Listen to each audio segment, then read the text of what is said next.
ईद के त्यौहार को आप ईद के दिन को स्पेशल डे के तौर पर मनाते हैं या छुट्टी के तौर पर मनाते हैं? नहीं जी, ये स्पेशल डे होता है जी। और उसकी मेरे ख्याल रिवायत जहाँ तक मुझे इल्म है वो अल्लामा इकबाल ही की अपनी ज़िंदगी तक जाती है, क्योंकि मेरे वालिद ने बचपन में जिस तरह से ईद गुजारने का सिलसिला और देखा और जिस तरह उनके वालिद यानी अल्लामा इकबाल उसको अहमियत देते थे और जो उनकी सरगर्मियाँ ईद के दिन होती थी उसी से जो है वही रवायत चलती आ रही है, जो कि मेरे वालिद का बचपन जिस तरह था और उनके वालिद का साया उनके सर पे था, तो फिर जब हमारे वालिद बाकायदे हयात थे तो बचपन में हम ईद गुजारते थे जिस तरह से, वो एक वही रवायत जो है। ज़रा हमारे नाजरीन को बताइएगा कि आपके वालिद साहब किस तरह से ईद गुजारते थे और उन्होंने जो देखा हज़रत अल्लामा इकबाल साहब किस तरह से ईद गुजारते थे, और वो रवायात जो आप अभी तक उन्हीं के मुताबिक ईद गुजारते हैं क्या हैं? जी, मेरे वालिद तो ख़ास अपनी जो उन्होंने सवानें लिखी है, ख़ुद नविश्त सवाने हयात, उसका नाम है अपना गरीबा चाक। तो उसमें अपने बचपन का जो उन्होंने बाब हैं, ख़ास तौर पे उस उम्र तक, क्योंकि बदकिस्मती से उनके वालिद का साया उनके सर से उठ गया जब वो 14 बरस के थे, और उनकी एक ही छोटी बहन थी जो अभी भी बाकायदे हयात हैं। वो उस वक्त 8 बरस की थी जब अल्लामा इकबाल का इंतकाल हो गया। वालदा का इंतकाल उनसे पहले हो गया था 3 साल कबल। तो मेरे वालिद तो यही याद रखते हैं कि एक तो ख़ास तौर पे उनके लिए जब उनकी वालदा भी हयात थी तो वो कहते हैं कि जी उनको लिखते हैं कि नहाने से बड़ी नफरत थी छोटे बच्चे होते हुए, लेकिन कहते हैं ईद के मौके पे बड़े शौक से नहाते। उनके वालदा उनको नहलाती तो वो बड़े शौक से नहाते, और उनके लिए ख़ास अचकन जो है वो ईद की जो है तैयार हुई थी वो, और वो इस तरह की अचकन थी जो कि उनके वालिद की अचकन से मैच करती थी। वो जिस पे वो काम हुआ होता है एम्ब्रॉयडर्ड या पेजलीज की जो फूल बने होते हैं जिस अचकन पे। और उस ज़माने में बाय द वे बड़ी कम जो है वो तस्वीर खींची जाती थी क्योंकि अभी नया नया टेक्नोलॉजी आई थी।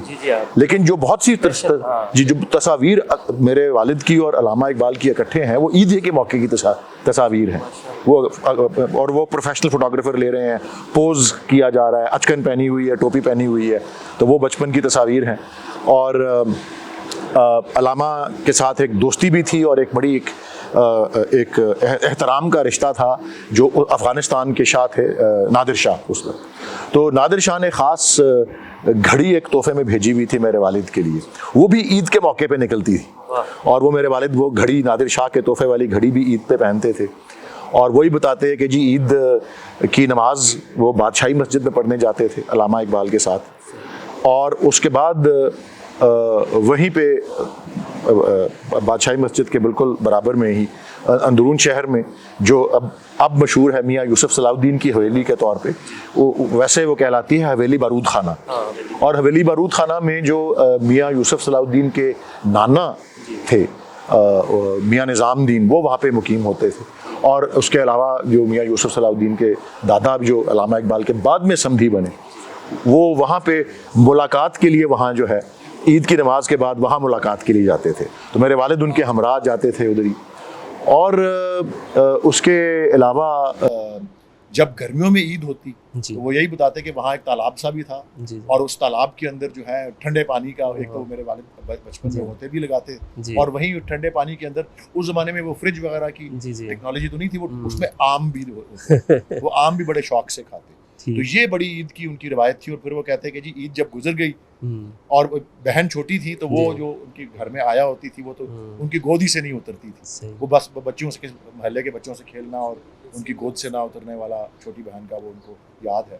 और फिर वो कहते हैं जब ईद अपने अख्ताम को ईद का दिन पहुंचता तो कहते वो उनका ख़ास वो अचकन और टोपी और वो घड़ी जो नादिर शाह ने तोहफे में दी थी वो फिर वो अपना वापस ले ली जाती और वो अपना महफूज रख ली जाती है। और कहते हैं मुझे अगली ईद तक जो है उसका इंतज़ार करना पड़ता कि जब मैं दोबारा से वो लिबास या अच्छा वलीद भाई, आज का दौर कमर्शलिज्म का दौर है, वो रवायात दम तोड़ रही हैं, लेकिन क्या आपने ज़िंदा रखी हुई हैं? अब आप जो है इस ईद पे ख़ुसूसी लिबास बनवाते हैं?